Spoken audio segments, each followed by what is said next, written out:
Welcome to this live video feed. How is everybody? Please let me know if you can or cannot hear me. I'm trying out a new device. Welcome wherever you are in the world. Thank you so much for being here. Why is this live feed important? It's a good question. I'm asking it, but if you're asking it, that's a good question too. This live feed is important because when we begin to truly and deeply observe who we are,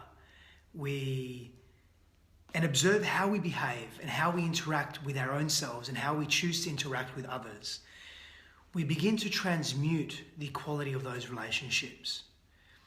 So, hi Savini, how are you? Welcome. If you're just coming on, wonderful, beautiful people, please let me know by placing a number 1 in the comment box so that I know that you're here, and maybe an emoticon letting me know how you're feeling this evening, letting me know how you're feeling today. That would be awesome. Nan, welcome. So yeah, number 1 in the comment box so that I know that you're here, and letting me know how you're feeling. Tammy, how are you, sister? It's good to have you here. Thank you. Thank you, people, for coming on. I can't see everyone that's coming on, so number 1 in the comment box. And Peter, welcome. Thank you. Savini, welcome. Awesome. So we're speaking to lying. Emma, hello, how are you? And the value of lying and the misconceptions around lying. And it's a very, very deeply complex subject matter, yeah? So welcome to everybody that's coming on. Please, number 1 in the comment box, let me know that you're here. I see a few people coming on, but I cannot see all of the names, so it'll be wonderful you let me know, and let me know how you're feeling today as well. And let me know that if the sound is good too. I'm trying something different today, so I'm hoping that the sound will be working. Jared, welcome. Michelle, welcome. Thank you so much for being here. So lying, it's an interesting concept. It's an interesting state actually as well. Neville, welcome. Thank you for being here. So a little bit, this is a very complex subject matter. Thanks, Jared, appreciate it, my friend. Yeah, audio, everybody can hear me in the audio. I'm hoping you can. So to speak to this is a very long topic, but what I want to focus on today, what I really want to focus on today is not so much why we lie, but of course I'm going to go into some of those details, and from an evolutionary perspective, but also from a societal perspective as well.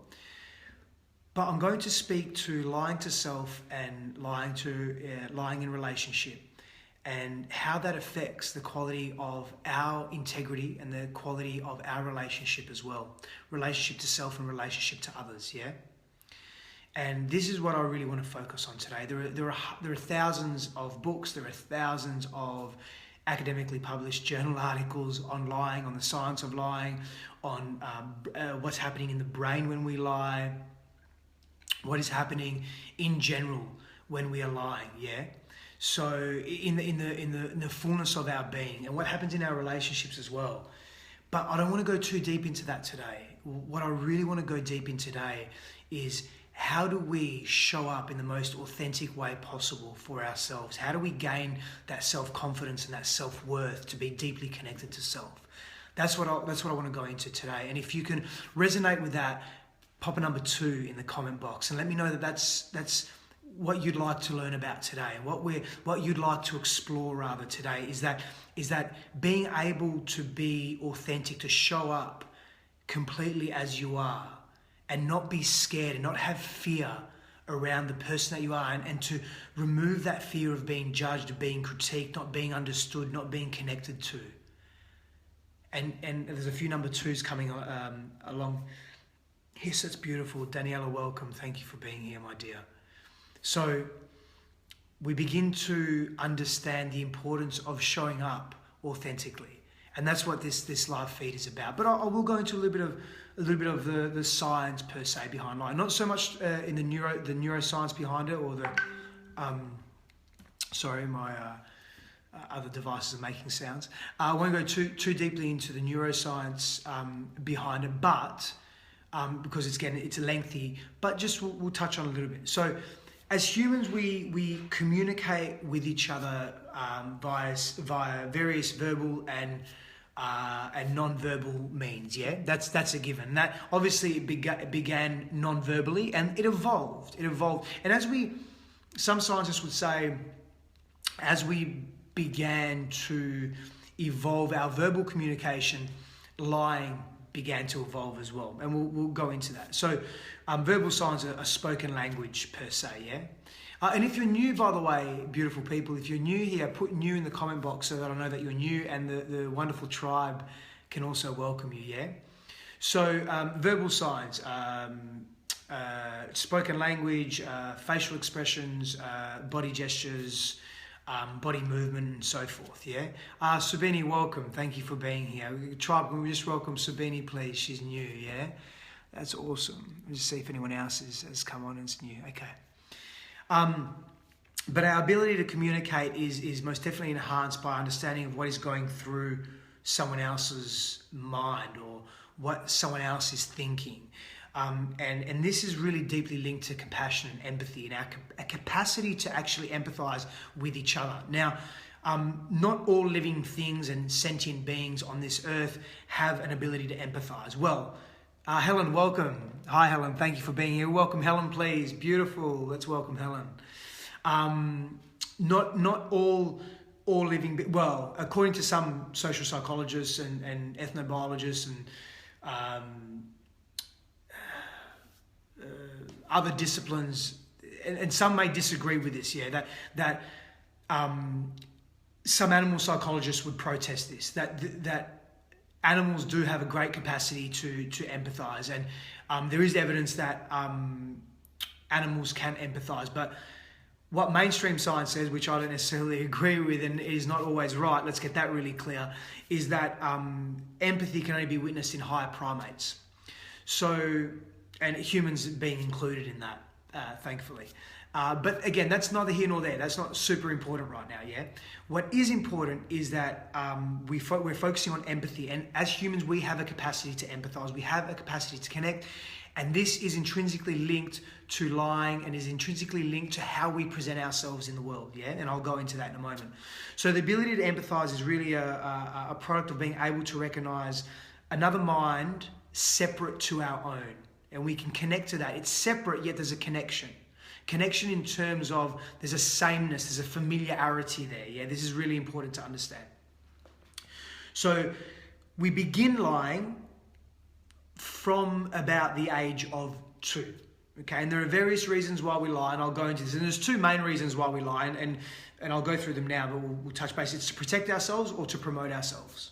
Okay, and begin to feel into that and think about where in your life you have lied, whether it be a white lie or whether it be another type of lie, something that goes a little bit deeper, that is expressed with greater thought and greater attention, and where it has been either to protect yourself or to promote yourself. And when you're thinking about promotion, think about ego, think about self-worth, think about self-value, think about that type of promotion, yeah?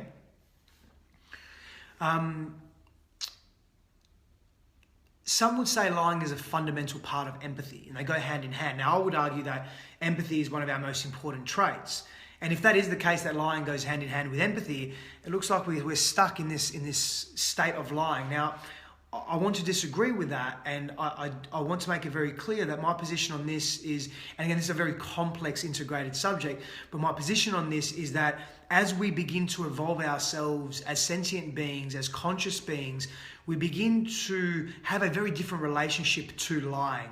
And as we begin to connect to ourselves, evolve with ourselves, know ourselves with greater clarity and efficacy, connect to ourselves and love ourselves, the relationship that we have to lying and the way we interact with lying and with others in the world dramatically changes, yeah? So be really, really clear on that. So that's interesting as well. But if you wish to purposely deceive someone, for example, you have to be able to understand what that person may or may not be thinking, yeah? Daniela says 2 core values: to feel safe and to feel we belong. So that makes sense. Scary to think about it that way, though. Yeah, it can be. It can, but we can begin to move and evolve past that. And I'm going to demonstrate why. Yeah. So we're looking at if we look at a lie matrix, we're looking at, again, promotion and protection. Okay. So you can look at promotion as gaining and protection as avoiding. Yeah. So we're avoiding punishment, we're avoiding embarrassment, we're avoiding pain, we're avoiding hurt, we're avoiding death. So we'll lie. Yeah, it makes sense. When we're gaining, we want to gain an advantage, whether it be a resource-based advantage, a material advantage, and this is embedded also in our neurology. And to an extent into our DNA and our unconscious selves and our genetics, yeah. And in a social setting, we may want to gain esteem. We may wish to gain social favor. This plays an integral part in our social existence, in the way we interact with people. So we begin to look at ourselves as beings that wish to avoid punishment, avoid embarrassment, that we wish to avoid pain, avoid death. Daniela says, what about lying to protect someone? Yeah, I haven't even got to whether lying is morally wrong or right just yet. This is a difficult subject to take on. I was actually quite apprehensive about speaking to this evening. Because it's just so complex. We can get lost down so many different rabbit holes, and it becomes tough. Yeah, it becomes super tough. So no, don't be sorry. It's all good. It's no, ask these questions, people. If you have questions on this, ask them, and we'll do our best to work. Understand. So back to your question, Daniela, about lying to protect someone. Are you asking if it's lying, if lying to protect someone is wrong or right? Because that's a very difficult question to answer. It's very very subjective. It's a subjective. It's circumstantial as well. Let's move away from wrong or right with lying. Let's just focus on lying and the self, and lying in relationship. And I'll tell you why. Because the more the sound's gone. Okay, let me see if I can fix that. The seal's on. Let me see if I can fix the sound, yeah? One moment. Have we got sound now? Could people tell me if we have sound? That would be great. Let me know.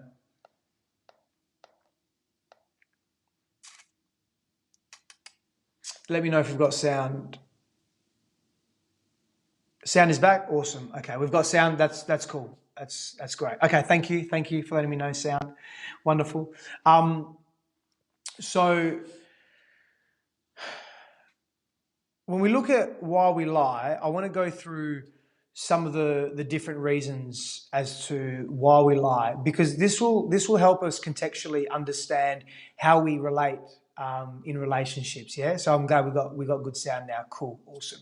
So personal transgression, which comes from protection. Yeah. So it's protecting self. Oh, Amanda, welcome. Thank you. Watching from Bali. Awesome. So we want to cover up. These are some of the major reasons why we lie. I want to cover up a mistake or a misdeed or something that we've done that we perceive to be wrong. Yeah.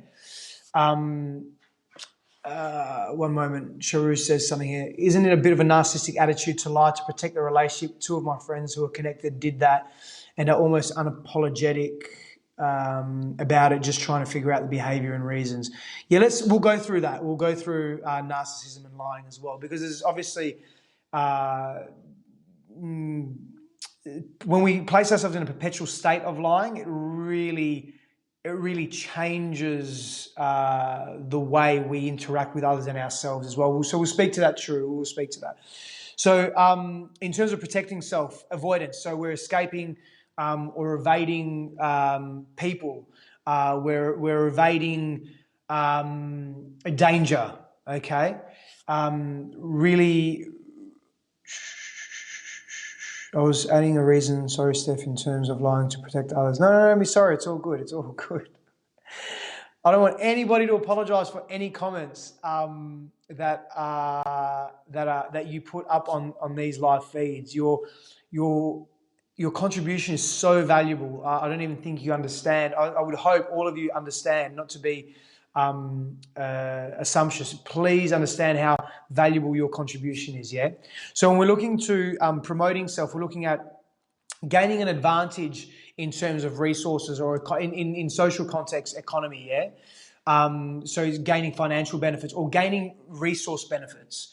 We're looking at personal advantage. So bringing benefits to self beyond financial gain as well. And that could, again, the number of ways that could look. Yeah. It could mean looking strong and acceptable in a social setting. Yeah. That it could be that type of personal advantage. A self-impression. So we begin to shape the image that we wish for others, of how we want others to view us, the social projection placed upon us. So that's quite important. Humor, making people laugh. It socially bonds and connects us. And the more that we can connect and bond with people, the more wanted we feel, the safer the ego feels, the more comfortable the ego feels, the more familiar the ego feels. If you can resonate with that one, pop a number 3 in the comment box. That's an interesting one, yeah? Because it may seem really, really simple, but humor is such a beautifully opening state. It allows us to deeply connect to people, yeah? And sometimes, and connection is something very innate within us. We not only need it to biologically survive because we're relational beings, but we also need social cohesion and connection in order for us to thrive, feel needed, feel wanted, be of value. Because so many of us have not been able to bypass the fact that we place our locus of control externally to ourselves. So we place our perceived well-being in the hands of others. And humor is something that bonds us tremendously and deeply. We may lie to impact others, so altruistically, to simply be social and polite, to not hurt others' feelings, to uphold social rules or avoid rudeness, for example. That could be a very legitimate reason why we lie. We may lie to be malicious, or we have a pathology. We may lie to hurt other people. So when we have a pathology, we disregard reality, basically. Now, that's another rabbit hole, but reality is subjective and in the perception of the beholder. But we'll keep it simple. But we may avoid. We wish to lie to really legitimately hurt others and completely disregard who they are. And there are sometimes we lie for motives that are actually unknown to ourselves, that we cannot connect to and we can't figure it out. And effectively, these are some of the major reasons why we lie, yeah? But if we begin to move beyond this and we begin to, because it begins, see, the story or the process, and you're right, Emma, that's the worst form. The pathological lying is the worst form, yeah? Welcome, Lisa, from Hamilton Hill. Lovely to have you here. Let me know if you're joining people. If you're just joining on, just pop number 1 in the comment box so I know that you're here, because I can't see everybody that is joining on yet. So we begin with those white lies. We begin with those white lies to maybe protect ourselves, maybe not to hurt other people's feelings.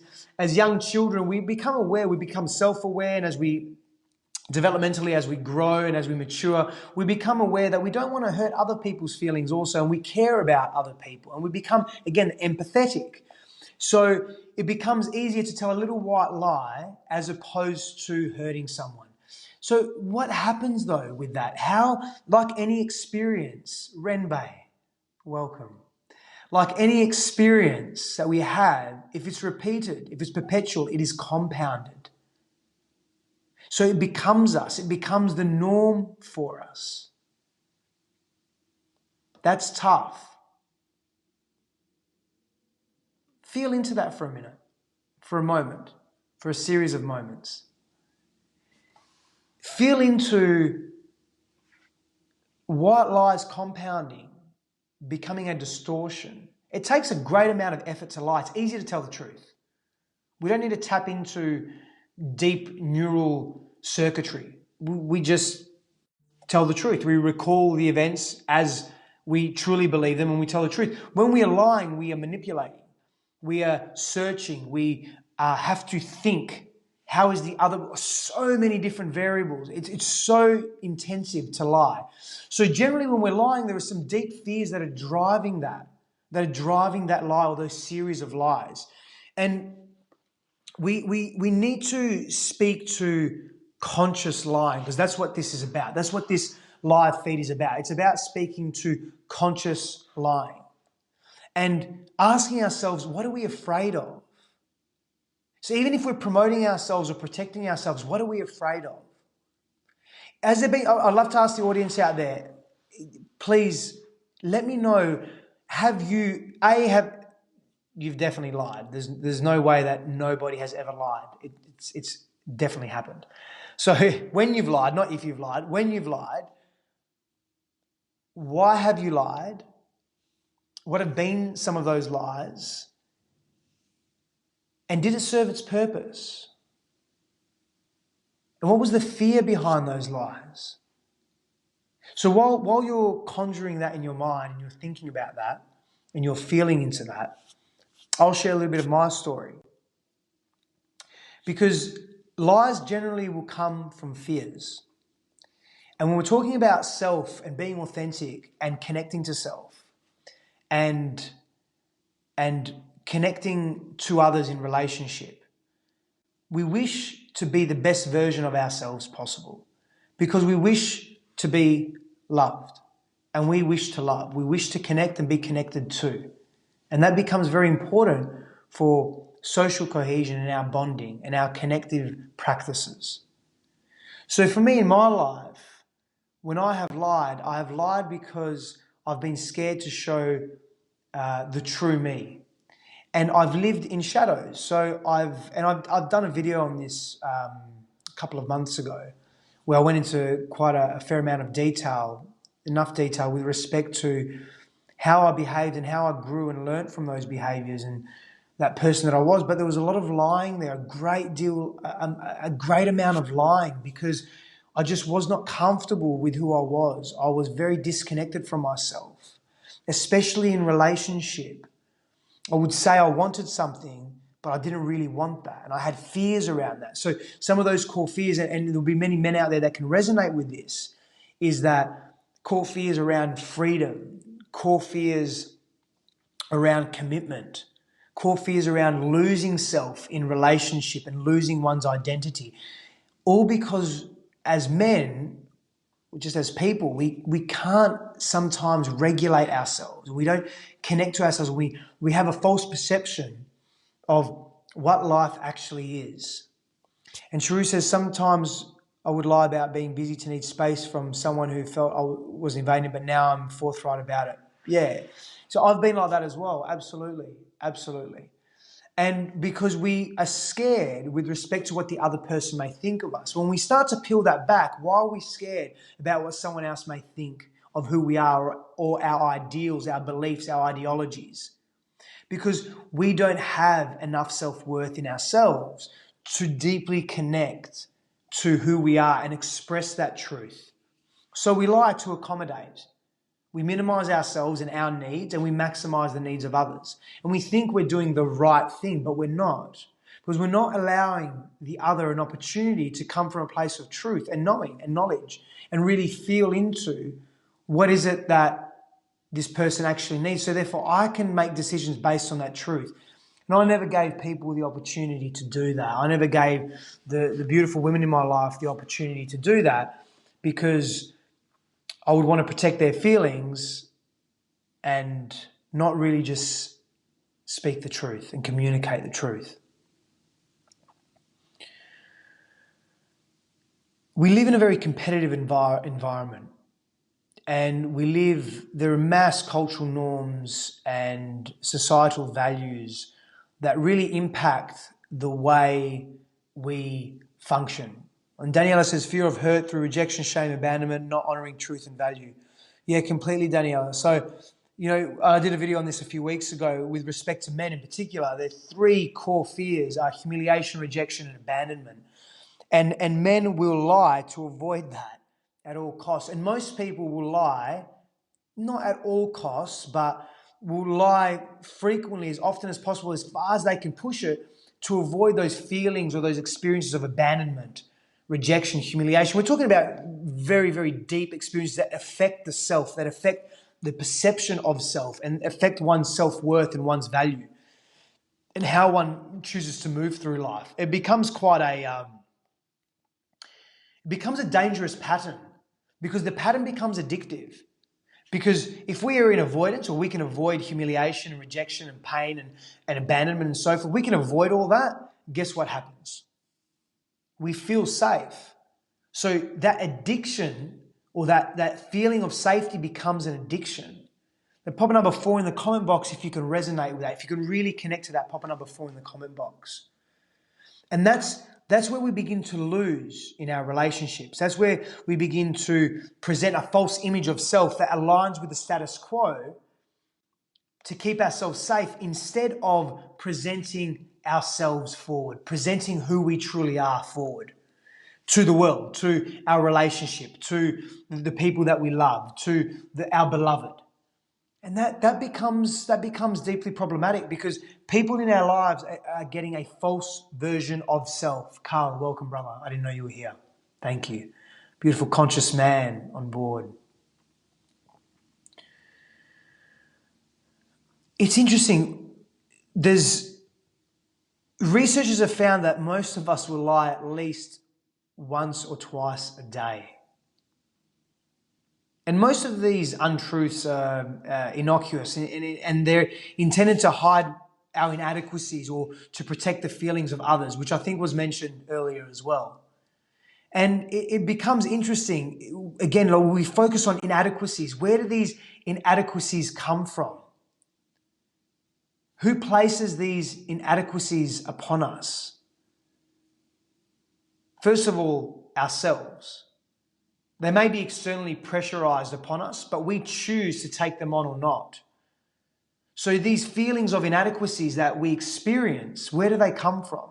And how do they continue to perpetuate in our minds and in our hearts? That drive us towards lying, drive us towards presenting a false perception of self in the world. That sucks. Conditioning, absolutely, Sky. That's a big part of it. Yeah, our developmental conditioning, our societal conditioning, our familial conditioning, our education systems.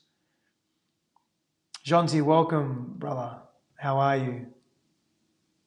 Let me know if you're here. If you're new, place new in the comment box. And if you're just coming on, place number 1 in the comment box so I can see that you're here, please. Everybody can welcome you. So we begin to then look at, well, what else is occurring when we are lying? We are distancing ourselves from our authentic nature. Therefore, if we're distancing ourselves from our authentic nature, guess what's happening? Hi, Donna. We are creating inauthentic relationships. Hi, Carmine, welcome. Inauthentic relationships. The further away we distance ourselves from our truth and who we are and how we wish to present to the world and project our truth, our congruent nature, the more we do that, the further we distance, we create distance in our relationships, negative distance. In other words, we don't know who we truly are, and we don't know our partners. We don't know the people that we love in our lives because it's based on lies. If you can resonate with that, place number 5 in the comment box, please. And this is what this video is really about. It's not going into the evolutionary theory of lying. It's not going so much into understanding the developmental stages of lying. We obviously want to understand why we lie to some degree, of course, but we want to understand how it affects us. Oh, that's awesome, Colleen. That's great. Thank you so much. My regards to Bex. That's great. I'm glad you're on. I'm glad you're here. So that's what is important here, because when we use lying as a opportunity to better ourselves, or we think we're bettering ourselves, we're actually losing aspects of self. We're actually distancing ourselves from our truth. We become fragmented. Now, when we're fragmented, we're not whole by default. When we're not whole, we're not living fully. And when we're not living fully, guess what's happening? We're living a mediocre existence. 6 in the comment box if you resonate with that. Living a mediocre existence does not serve your own soul's evolution or the growth of and expansion of your life, nor does it serve those that you love, because they are also receiving a broken, fragmented, disillusioned version of self. And lying is a spectrum, yeah? Like there is so much to lying. And what we're really speaking to is lying about who we are, lying about how we connect to ourselves, lying about our values, lying about our dreams, lying about who we've been, lying about our shadow self, lying about the aspects of self that we don't really align with, that we wish to suppress and ignore, that we don't value because society tells us they are bad. And we get categorized and compartmentalized, and we get placed into this box, and we lose ourselves in that space. It's so sad. It's, I've been there. I've experienced this for the vast majority of my life. I'm not blaming anybody. I'm completely responsible for how I've chosen to behave. And when you step out of that falseness, when you choose consciously to step out of hiding in shadows and not being real because you're living in fear, and you step into this state of, I am me and this is it. And whoever is going to align with me in this space, fantastic. There's a complete understanding that and connection that whoever I align with is meant to be in my life, and I'm meant to be in their lives. And this pressure, this immense pressure is removed from self and from relationship when you begin to just show up with who you are. So in my in various models that I've created, but in the sovereign leadership model that I've created, we're looking at one of the principles, one of the 14 principles in that, and it's the resilient warrior. And the resilient warrior really represents our ability to be connected to the shadow self, to be connected to being very honest, to being open with everything that he or she is and has been, and taking complete ownership in that, and understanding that everything, the entire spectrum of experience that has been experienced in that space contributes to who that person is today. The good, the bad, the ugly, all of it. And Emma says, be upfront, honest, always, therefore you're giving the other person the opportunity to decide whether they want a relationship with you or not. Completely, Emma. And that's something that I didn't do previously. And the people in my life were thinking that this is who I was, and that was a part of me, but I wasn't presenting the whole version. And many of us do that because we are scared to present the wholeness of who we are, the fullness of who we are, because we are scared that we may be judged, we may be critiqued, we may be discounted, we may be abandoned, we may be humiliated, we may be rejected. And as men, that's very, very difficult. And I'm not making excuses for men or myself, but we have to understand the source of this. And when we understand the source of it, to some extent, it can diffuse the intensity of the action that we are about to take or do take. And if you can agree with that, please pop a number 7 in the comment box. I mean, it says, I find it hard to be myself in front of others because people today worry so much about how they appear to others. Yeah, it's true. And that's part of that social norm and that social construct, and our societal values come in. That's an important point that you've made. It's our societal values very much dictate the way we behave, and we immerse ourselves in a highly pressurized dynamic when we adhere to these social norms, because it becomes very challenging to go against the social norms. It becomes very deeply challenging to go against social norms because we have this fear of being ostracized. And You know, this goes back millennia and millennia and millennia. It goes back hundreds of thousands of years, millions of years potentially as well.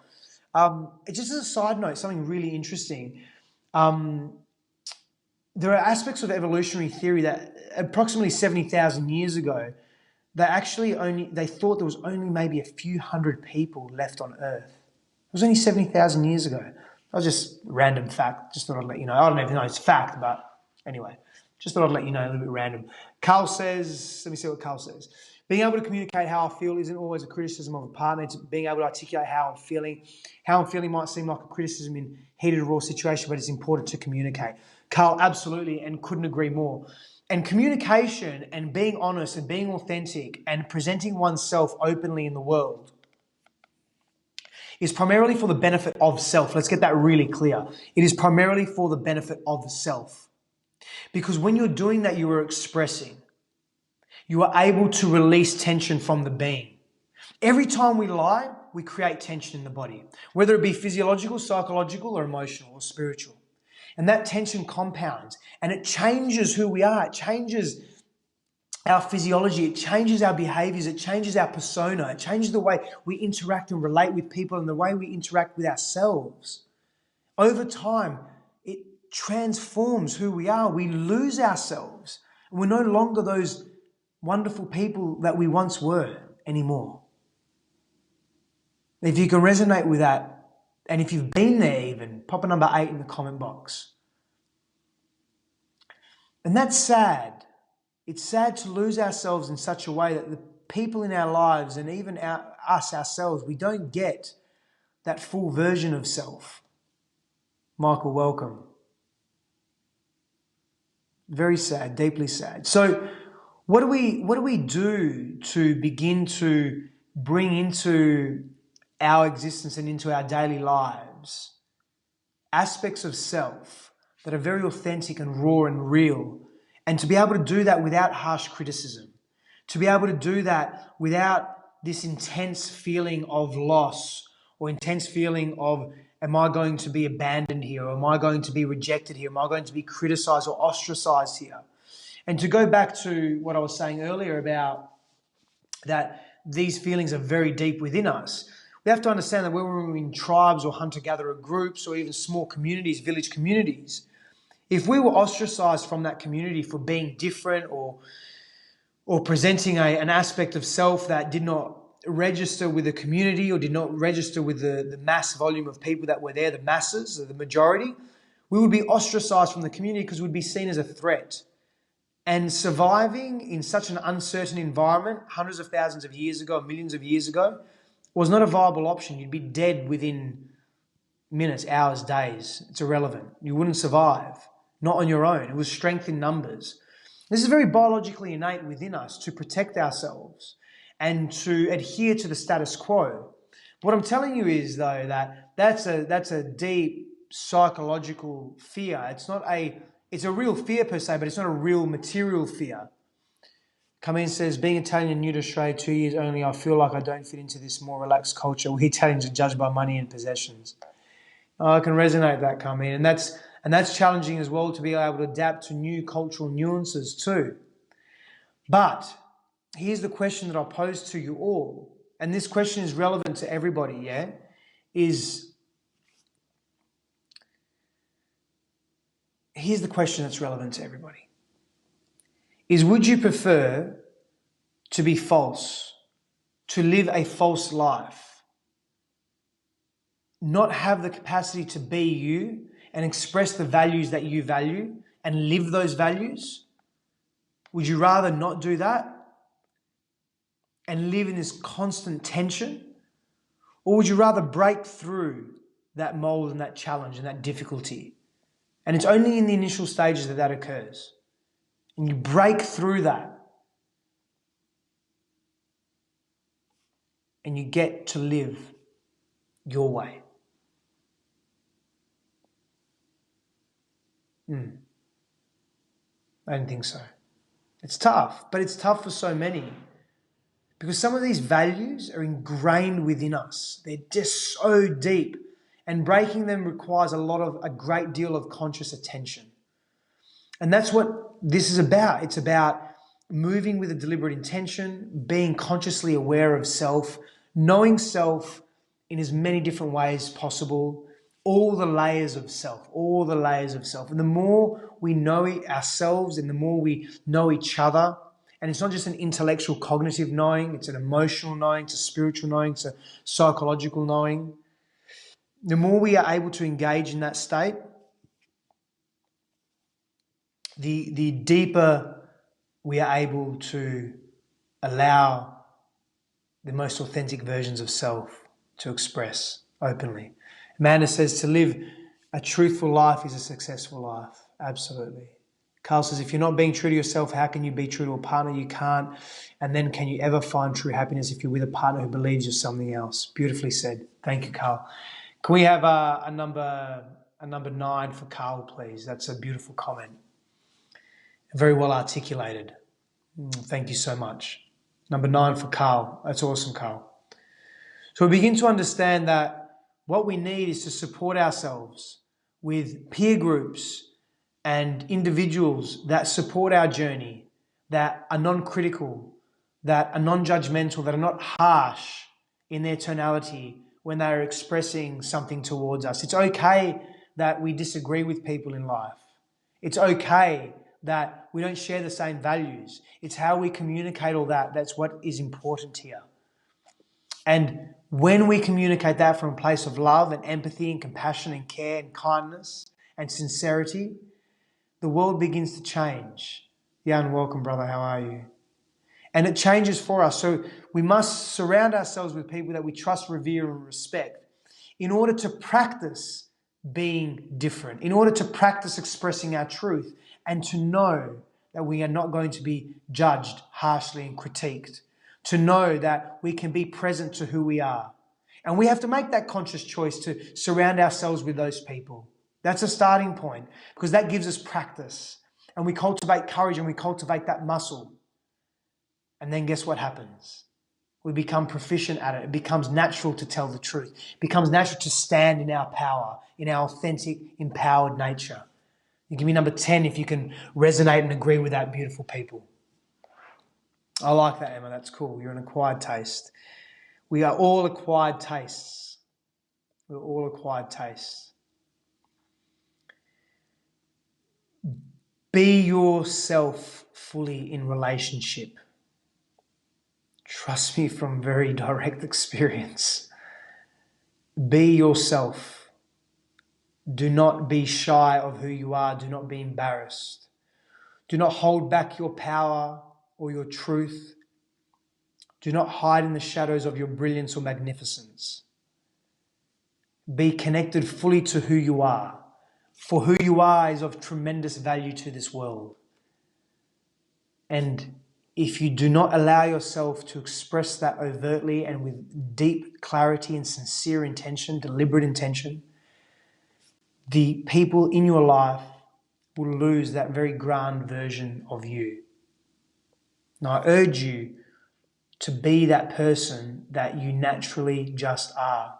And don't adhere to social norms because it serves others. Only do that if it serves you here, if it serves you here. Yeah? Bye, Amanda. Thank you so much for being here. Hope to see you next time. So gain clarity on who you are by knowing yourself in as many ways possible. All the faces of self. And in that moment, in the moment where you're feeling something, practice the expression of that. Allow it to come up within you, even if you just speak it to yourself, even if you just communicate and express it towards yourself as a starting point. Practice just expressing and acknowledging your truth. Well, that's beautiful, Daniela. That's really beautiful. Can we give Daniela a number 11, please? I really like that. And it's very true as well. The power of masses is so important in life, so deeply important. It has a tremendous capacity and propensity to just transform so much in life.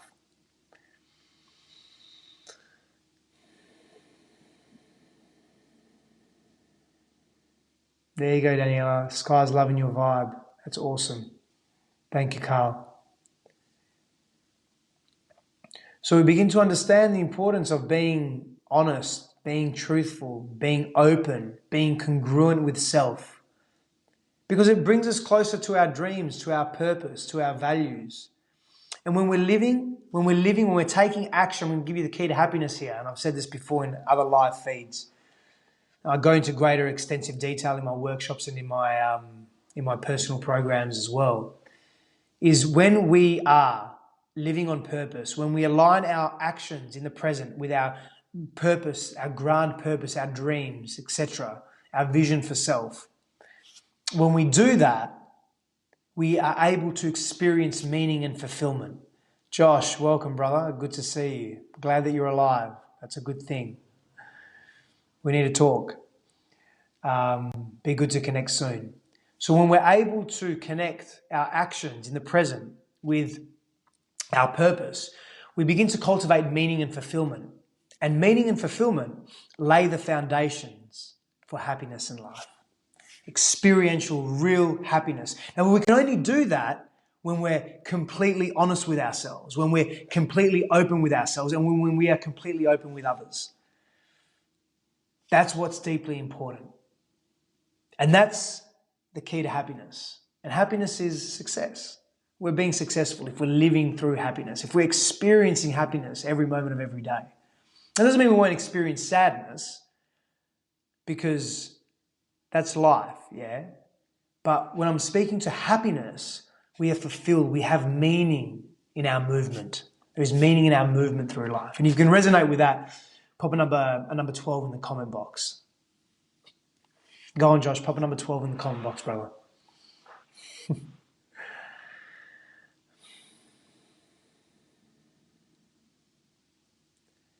So that's lying. In a very short segment, in a very small, brief nutshell, that is lying. And when we lie, we are only disadvantaging ourselves.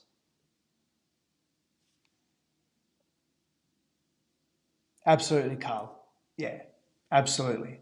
That's a polarity of duality, duality of polarity. Definitely. Matt, welcome, brother. Beautiful to have you here. A conscious man. Awesome. So, beautiful people, if you resonate with this video, please share it far and wide. Share it with your peers, your loved ones, your networks, etc. Think and feel before you openly express yourself, and ensure that that expression is coming from a place of deep, authentic, embodied truth. Because when it is, your life will begin to transmute. And you'll transmute and transform the lives of others. And they will be inspired by your honesty. They will be inspired by your truth. And Charu says, how can we deal with someone who we know is lying without anger or resentment? Well, that's a personal choice, Charu, to be able to empathize, be compassionate, observe, hi Gail, observe the situation for what it is. That's difficult. And that's a personal choice and decision that you need to make from here to understand those circumstances, connect to those circumstances. And coming from a place of resentment will only destroy your ability to emotionally connect to yourself. It will affect your internal state. You will feel the tension within, psychologically and emotionally. You will feel the physiological effect of that. Empathizing is a big part of that. Being able to empathize and really connect to the meaning behind those actions. And also understanding the value in those actions. Being able to equilibrate that situation. Balance the perspective, your perspective on that situation, instead of observing it in a singular way. Sky, the truth sets us free. It certainly does. Authenticity lies at the heart of decency. Yeah, beautiful, Carol. Yeah, and I'm sorry, Emma. I know we could go on forever. I did say, how dare, how dare I know, how dare I finish up? You're just going to have to come to my workshops, and I go deep into various subject matter in there, and yeah, it's fun. Thank you, True. Thank you. So I'm going to bid you farewell. Bex, welcome.